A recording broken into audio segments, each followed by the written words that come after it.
చూడు, నాకు ప్రేమ్ స్టిక్కర్ సరిగా పండలేదు, నీ చెయ్యి కూడా పండలేదు. ఏహే, ఇది కూడా నమ్ముతావా? చామంతితో నువ్వే కదా అన్నావు ఎర్రగా పండుతుంది, మన జంట ఎంత గట్టిదో చెప్తుందని. ఆ ప్రేమ్ని ఉడికించడానికి చెప్పాను నిషా. నువ్వు ఊరికి అన్నా అది నిజమే కదా గునా? ఏహే, ఏమీ కాదు, ఫీల్ అవుకు. అంతే అంటావా? అయితే ఓకే, ఎర్రగా పండాలనేది ఉట్టి ట్రాషే అన్నమాట. అవును.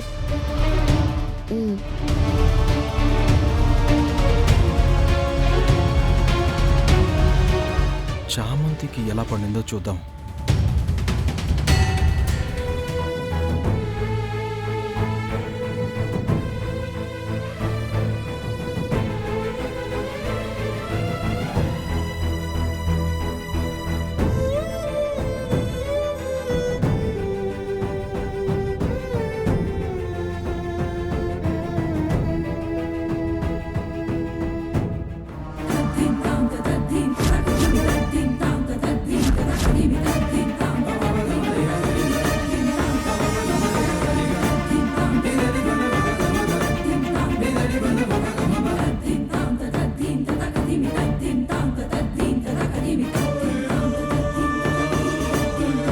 ప్రేమ్, ఇక్కడేం చేస్తున్నావు?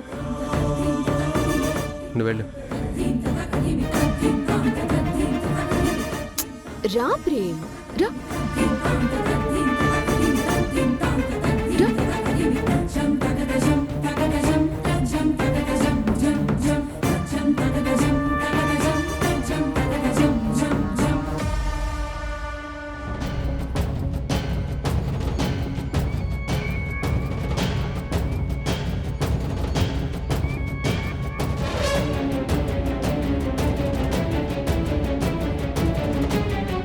చామంతి, చామంతి, చామంతి, చామంతి, చామంతి. చెయ్యి తెగిందని అబద్ధం చెప్పి ప్రేమ్ పేరు వేయించుకుంటావా? నన్ను ఇంత మోసం చేస్తావా? లేదు గుణా. మాట్లాడుకో, మాట్లాడుకో. ఇంకా నీకు వాడి మీద ప్రేమ పోలేదన్న మాట, నాకు హ్యాండ్ ఇవ్వాలనే నీ మనసులో ఉందన్న మాట. ఇంకెందుకు, మా డాడీకి ఇప్పుడే చెప్పి మీ నాన్న మీద క్యాన్సిల్ చేయించిన షూట్ ఎట్ సైడ్ ఆర్డర్స్ ని అమలు చేయించమంటాను. చచ్చాడు మీ నాన్న. గుణ గుణ ప్లీజ్ గుణ, మీ నాన్నగారికి చెప్పకు, నేను చెప్పేది విను. ఏం చెప్తావు? ఈ ఒక్కసారికి క్షమించమనా? ఛాన్సే లేదో. రమాదేవి గారికి కూడా చెప్తాను. హర్ష గారు నీ మీద ఊస్తారు. అయ్యో ఆగు గుణ, ఇది ప్రేమ్ బాబు పేరు కాదు. మరి ఎవరిది?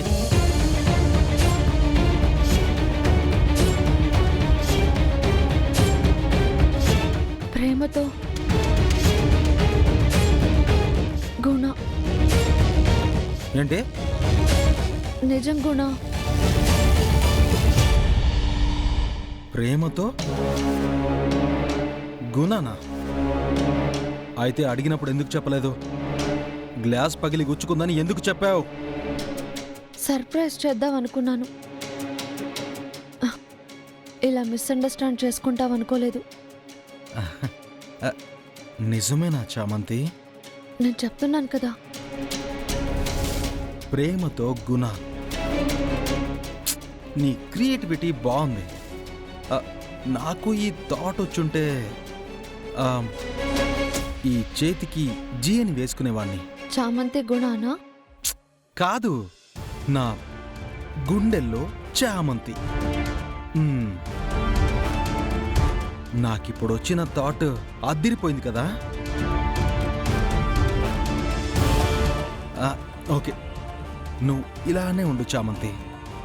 నువ్వు నాకు కాబోయే భార్యవి. మనసు అటు మళ్ళిందో మీ నాన్న గోవింద. జాగ్రత్త. ఆ ఆలోచన పెట్టుకోకు గుణ, నాకు మా నాన్నే ముఖ్యం. తెలుసు తెలుసు. వెళ్తున్నాను. రేపు మంగళ స్నానాల్లో కలుద్దాం.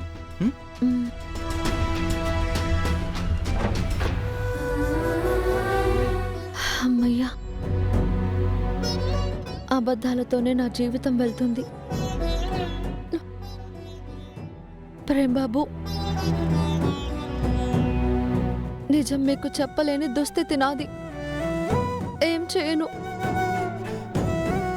నాన్న కోసం.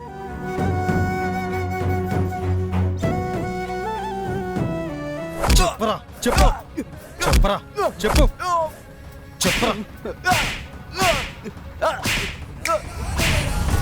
చెప్పరా, ఓ ఫంక్షన్కి నిన్నెవరు పిలిచారు? ఎందుకు వచ్చావు? ఎవరితో ఏం చెప్పడానికి వచ్చావు?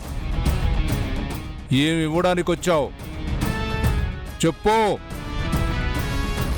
గుణా. రేయ్, చెప్పరా.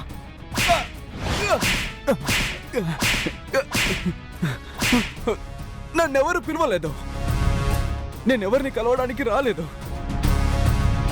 ఫంక్షన్ ఏదో జరుగుతుంటే చూసి లోపలికి వచ్చాను అంతే. రేయ్, మేం నీకు వెర్రి వెంగలప్పల్లా కనిపిస్తున్నామా? నువ్వు ప్రేమ్ని చామంతిని చూసి వాళ్ళ దగ్గరికి వెళ్ళబోయావు. వాళ్ళ కోసమే వచ్చావు. నిజం చెప్పు. చామంతికి యాక్సిడెంట్ అయిన రోజు మా గురించి చెప్పేశావా? చెప్పరా చెప్పరా చెప్పు. ఎవరి గురించి మాట్లాడుతున్నారు? చామంతి అనే అమ్మాయి ఎవరో నాకు నిజంగానే తెలీదు. చెప్పరా. ఏయ్, నువ్వు మా సహనాన్ని ఇంకా పరీక్షిస్తున్నావు. అది నీ ప్రాణాలకే క్షేమం కాదు. నేను అక్కడ చూసేదాకా ఆ అమ్మాయి చామంతి అనేదే తెలీదు. ఇప్పుడు తెలిసినా తన దగ్గర ప్రూఫ్స్ ఉన్నాయని చెప్పాను. రేయ్, బ్రతకాలం లేదా? చెప్తున్నాను కదా, నాకు ప్రేమ్ బాబు తప్ప ఆ అమ్మాయి ఎవరో నాకు తెలీదు. ఆ రోజు ఒక చోటికి వెళ్ళాల్సి ఉండి అడ్రస్ అడిగానంతే. గుణా, మనం అనుకున్నదే. వీడు చామంతికి ఆ రోజు ఏమీ చెప్పలేదు. లేదంటే నీతో పెళ్లికే ఒప్పుకోదుగా. అది సరే డాడ్, ముందు వీటి దగ్గర నుంచి ప్రూఫ్లు తీసుకోవాలి. రేయ్, చెప్పరా చెప్పు. ఎక్కడ దాచావు? ఎక్కడ దాచావు? నిజంగా నా దగ్గర లేదు. మీ వల్లే చావు బతుకుల్లాగా వెళ్ళాను కదా. ఆ రోజు నన్ను ఒక వ్యక్తి హాస్పిటల్లో జాయిన్ చేశాడు. అతనికే నా దగ్గరున్న పెన్ డ్రైవ్ పర్సు ఇచ్చారంట. ఎవడాడు? చూస్తే గుర్తుపడతాను. ఇప్పుడు నీ దగ్గర ప్రూఫ్ పెన్ డ్రైవ్ లేదు అని అంటావు. అవును, నమ్మకపోతే మీ ఇష్టం. చంపితే చంపేసుకోండి. నాకే ఆఫర్ ఇస్తున్నావు. రేయ్, గుణా, మన చేతికి పెన్ డ్రైవ్ వచ్చే వరకు వీడు ఉండాలి. ముందు చామంతితో నీ పెళ్ళవని, తరువాత వీడి సంగతి చూద్దాం. రేయ్ శివయ్య, గుర్తుపెట్టుకోరా, నువ్వు బతకాలంటే పెన్ డ్రైవ్ నాకు కావాలి.